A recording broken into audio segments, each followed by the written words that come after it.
Assalamualaikum warahmatullahi wabarakatuh.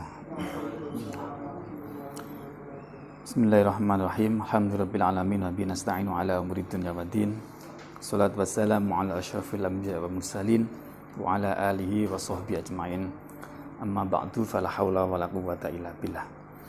Ila hadratin Nabi Muhammadin sallallahu alaihi wasallam wa ala alihi washabihi wa dzurriyyatihi wa azwajihi wa syekhina masyaykhihim khususan hadrati muallifi hadzal kitab Syekh Zainuddin bin Ali Al-Ma'bari Al-Maribari wa jami' fu'in musulihim wa ilaqtiyan masyaykhihim qaddasallahu sirrahum wa nawwara dhurrihum wa yuli darajatihim wa anta alaina min barakatihim syai'un lailana wa lahumul fatihah. A'udzu billahi minasyaitonir rajim.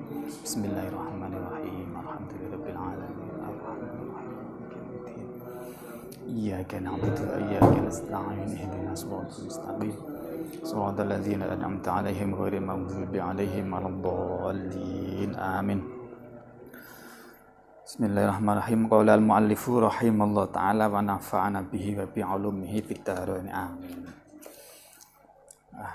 Kemarin kita telah membahas tentang zuhud, kemudian sekarang mestinya tentang ta'allumul ilma asy-syar'i. Namun sebelumnya saya ingin kembali lagi ke zuhud dulu ya, karena ini penting untuk mendasari dalam proses kita belajar ilmu akhlak, ilmu tasawuf. Zuhud ini yang mendasari, yang penting. Jadi zuhud kemarin itu artinya kan benci ya.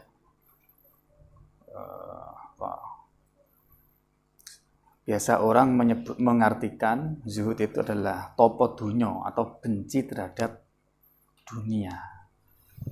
Nah, zuhud dalam pengertian seperti itu sebetulnya zuhud itu bukanlah tujuan. Jadi zuhud itu bukanlah tujuan dari sebuah perjalanan untuk menempuh kepada Allah. Karena hakikatnya sebetulnya diinginkan dengan zuhud itu adalah tidak adanya ketergantungan hati terhadap urusan duniawi. Sehingga jangan sampai diartikan bahwa zuhud itu mesti orang yang miskin, fakir, melarat, nggak punya apa-apa. Bukan itu. Yang penting itu adalah di hati. Nah, jadi hanya perantara. Kenapa? Karena begini ya. Orang terlalu cinta itu mengganggu. Terlalu benci itu juga mengganggu. Orang cinta kepada dunia itu mengganggu. Terlalu benci kepada dunia juga mengganggu. Mungkin seperti inilah misalnya. Ketika kita pas ngaji begini misalnya. Kemudian ada suara dangdutan yang sangat kita benci. Terganggu nggak hatinya, hati kita? Pasti terganggu. Nah, sekarang saya balik. Pas kita ngaji begini ini, kemudian ada suara di luaran sana, suara-suara yang sangat kita sukai. Misalkan bacaan sholawat ataupun yang sangat kita sukai. Terganggu juga enggak? Terganggu. Jadi terlalu benci itu mengganggu, terlalu cinta itu juga mengganggu di hati. Dalam konteks dunia ya. Nah, jadi mengganggu. Jadi karena itu sebenarnya hakikat zuhud itu adalah menghilangkan tadi itu. Bagaimana caranya agar dunia itu tidak ada di dalam hati-hati. Sekalipun kita punya kekayaan yang berlimpah-limpah. Asalkan itu tidak ada di hati, itu berarti sudah zuhud. Nabi Sulaiman itu kaya raya, tapi sangat zuhud. Abdurrahman bin Auf, sahabat Nabi, itu kaya raya. Waktu meninggal itu kunci gudangnya saja itu bukan tapi dipikul, saking banyaknya. Kuncinya itu ya, kunci gudang itu menunjukkan betapa kaya rayanya Abdurrahman bin Auf itu, tapi sangat zuhud beliau. Nah, jadi tolong ini juga tidak difahami. Jadi zuhud kemudian ada orang miskin, zuhud. Orang kaya raya berarti tidak begitu. Tapi yang penting ada di dalam hati. Jadi tidak ada keterkaitan dunia. Nah, dunia itu apa? Ini saya coba menjelaskan singkat. Jadi grafik kehidupan kita itu kan seperti ini ya. Nah, Ini saya gambarkan kita itu hidupnya seperti ini nih. Ini kalau saya tulis ini 9,10. Apa itu kira-kira? Di sini nih 9 bulan 10 hari, yaitu di masa kandungan, betul ya. Kemudian kita lahir, masuklah ke alam dunia. Nah, alam dunia itu perjalanannya segini ini. Rata-rata itu ya Kanjeng Nabi itu 63 tahun. Ya kita paling 70, orang-orang zaman sekarang ini di antara 70, 75 itu sudah kelihatan tua banget. Nah, orang mencapai puncak kemantapan itu biasanya usia 40 tahun. Nah, setelah itu biasanya semuanya akan menurun ini.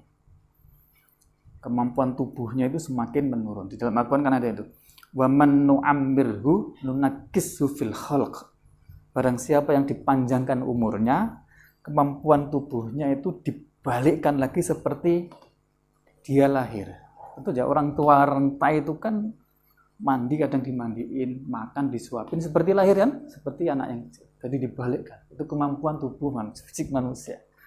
Setelah itu meninggal, masuk kubur. Selesailah dunia itu. Kemudian masuk akhirat. Akhirat itu berapa lamanya? Ini, masuk akhirat ini kiamat ini. Ini kubur. Nah, ini kemudian masuk hari kiamat ini yaumul ba'ats, hari dibangkitkan dari kubur. Di sini mulai masuk kiamat. Masuk akhirat. Berapa lama lambangnya ini? Apa ini? Tak terhinggala ya talaha. Tidak ada batasnya. Nah, maksud saya begini. Kalau kita hidup di dunia yang hanya sementara ini, dan ini kan nggak pasti juga. Bisa jadi orang itu kan umur 10 tahun meninggal kan bisa saja. Umur 30, 40 meninggal yang pantas saja. Semuanya pantas. Itu di sana catatannya. Kalau umur kita itu terbatas hanya segini ini, kemudian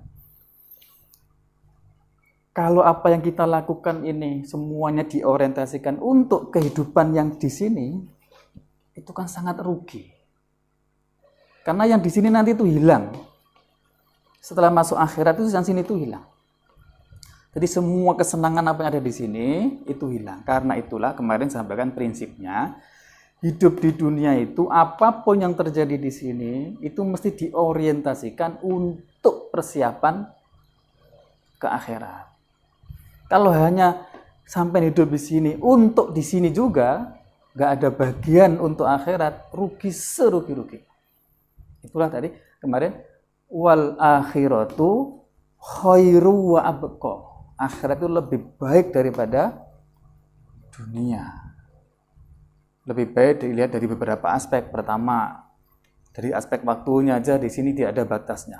Kalau di sini sudah dibangkitkan hidup-hidup terus nggak pernah akan mati lagi. Kalau di sini sementara. Dari aspek kenikmatan misalkan di sini itu nisbi. Nisbi itu artinya menurut saya nikmat belum tentu menurut sampean nikmat. Betul ya? Nisbi. Jadi nggak ada yang hakiki. Di sini nikmat itu cepat hilang dan ya gimana ya, contoh misalnya gini ya, sampai makan bakso 1 mangkok enak nggak? Enak ya? Enak. 2 mangkok makan enak ya? 3 mangkok sekaligus enak atau enaknya kurang? 4 mangkok hilang itu kenikmatan bakso yang enak tadi itu hilang. Pertanyaannya, kenikmatan bakso di mana? Jadi cepat sekali nikmat duniawi itu. Lah yang hakiki itu di sini. Di sini konon katanya. Di sini ini makan 1 mangkok enak. 2 kali mangkok kedua lebih enak daripada yang pertama. Mangkok ketiga lebih enak daripada kedua pertama.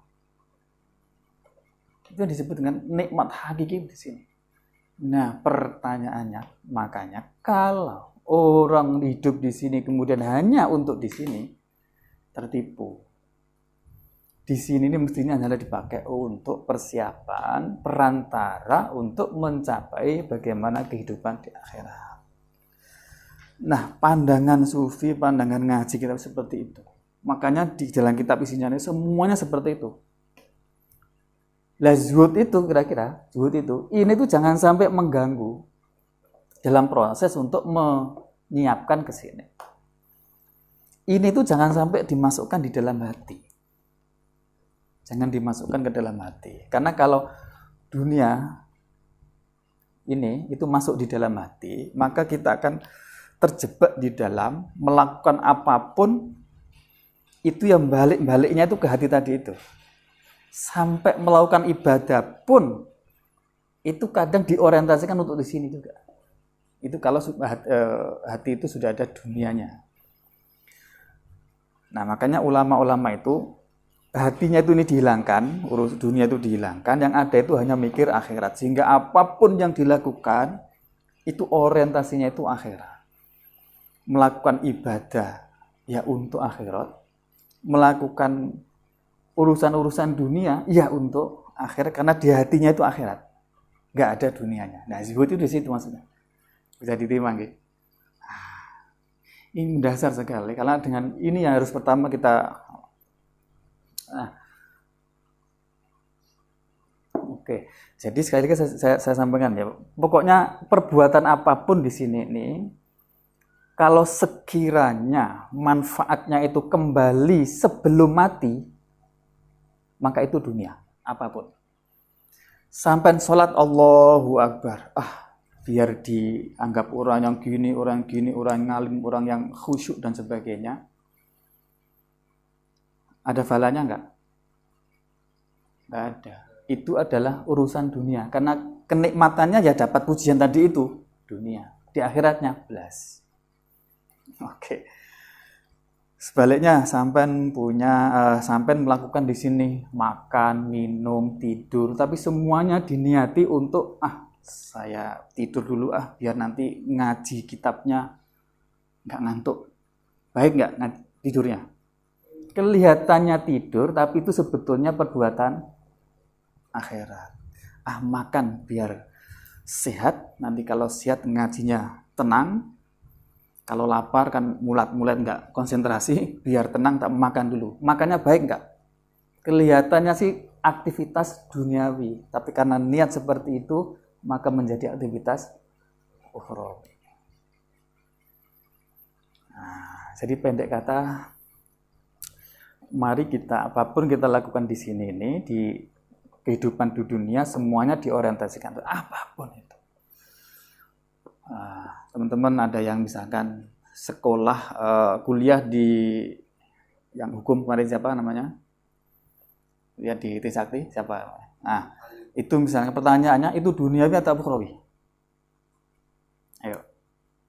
Kuliah di Trisakti, jurusan hukum, pertanyaannya itu duniawi apa ukhrawi? Ayo. Kelihatannya duniawi, oke? Siapa tahu dia meniatkan, saya masuk hukum. Saya ingin memperjuangkan Islam melalui penegakan hukum. Bagus enggak? Bagus. Kalau niatnya seperti itu, dunia apa ukhrawi? Ukhrawi, akhirat. Jadi dia belajar, dia naik angkot, dia itu semua diganjar seperti ganjarannya ibadah, melakoni kewajiban fardu kifayah. Karena berprofesi sebagai apapun yang halal ya, itu fardu kifayah. Bayangkan orang Islam nggak ada sama sekali yang ahli hukum, apa yang terjadi? Nah, berarti berprofesi ahli hukum itu adalah fardu kifayah. Sama dengan, bayangkan di kampung ini atau di Jakarta Barat ini tidak ada kiai sama sekali, apa yang terjadi? Berarti menjadi kiai itu juga fardu kifayah, sama.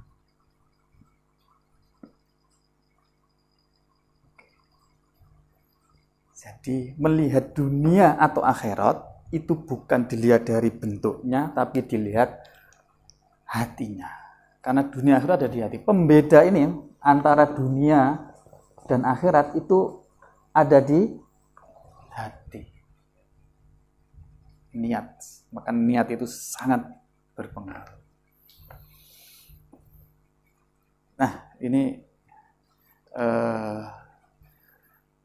saya khawatir disalahfahami tentang konsep zuhud itu, sehingga kemudian mendorong orang Islam itu miskin-miskin, kemudian bukan itu. Sebetulnya adalah jangan sampai urusan apapun dunia itu mengganggu untuk ibadah, untuk mengorientasikan apapun di sini kepada akhirat. Dan itu memang kuncinya itu di hati. Di hati. Ada enggak dunia di dalam hati itu? Dan ini memang harus latihan panjang sekali, harus paham konsepnya. Nah, biasanya itu sih caranya itu ya emang hidup bareng dengan orang-orang yang sudah zuhud. Makanya kemarin kan ada hadis, kalau kamu menemui orang yang sangat zuhud pada dunia, nggak banyak omong, cepat-cepat jadikan sahabat, dekati dia, karena dia penuh dengan hikmah, dia akan mengajarkan hikmah. Oke, kira-kira bisa diterima ini ya penjelasannya. Oke, baik.